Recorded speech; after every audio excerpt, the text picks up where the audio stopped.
What's up, everyone? My name's Steve Broski. Welcome to another Game Room Rundown. Following the recent shootings in Texas and Ohio last weekend, all the news outlets and even major companies are starting to bash the gaming industry. We got Walmart, ESPN, even. There's a bunch of politicians, Fox News, CNN, you name it. They're all starting to hate the gaming industry.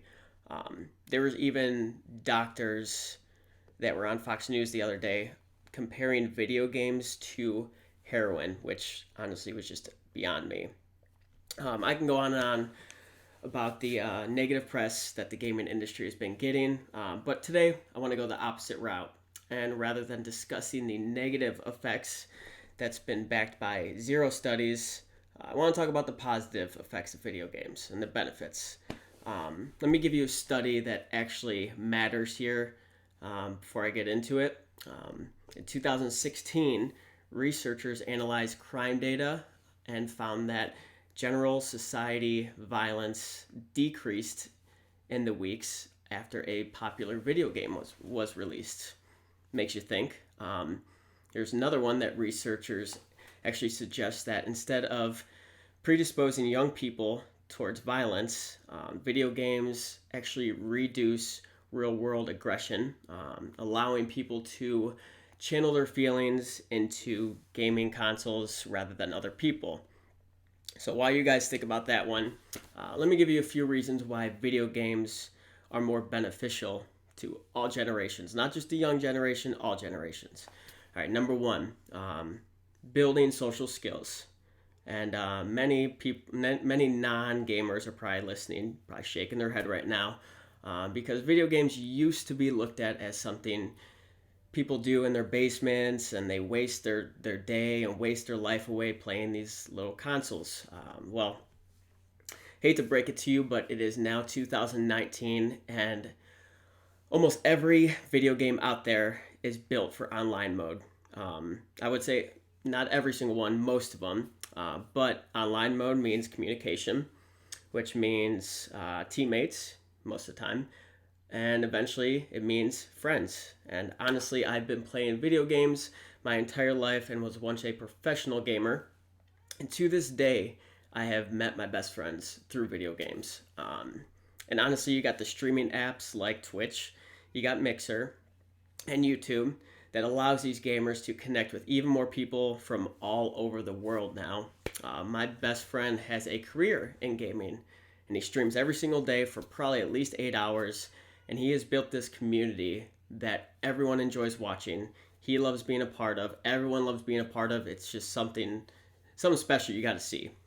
So in today's world, video games build social skills. Number two, competition. And esports is built alone on competition.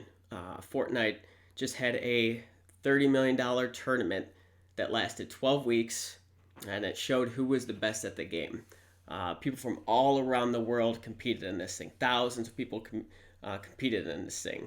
I mean, the competition in video games is probably one of the most competitive industries I've seen, and it's because everyone could play from all over the world, all ages, all genders, you name it, everyone could play.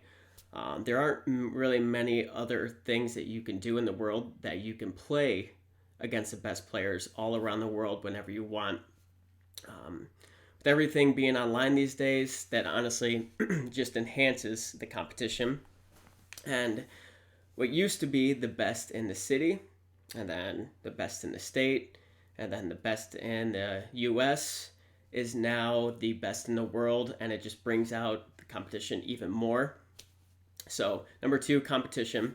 Number three, and honestly number three most importantly, is the community itself. Again, I've been a part of the gaming community for some time now, ever since I can remember, and the video game community has always been nothing but positive to me. And we live in a world with so much hate. Everywhere you go, you got people being judged. You got people being discriminated against. There's violence over nothing nowadays, and jealousy all over the place. You name it. The one industry where mostly everyone gets along is video games. And people play video games. They don't care about your background. They don't care about where you're from, your religion, your race, what gender you are. If you play video games, you immediately have that bond. So, number one, we got building social skills. Number two, competition. And number three, the community itself are just a few reasons why video games are not to blame for these violent actions. And I think we should be focusing more on the benefits of gaming.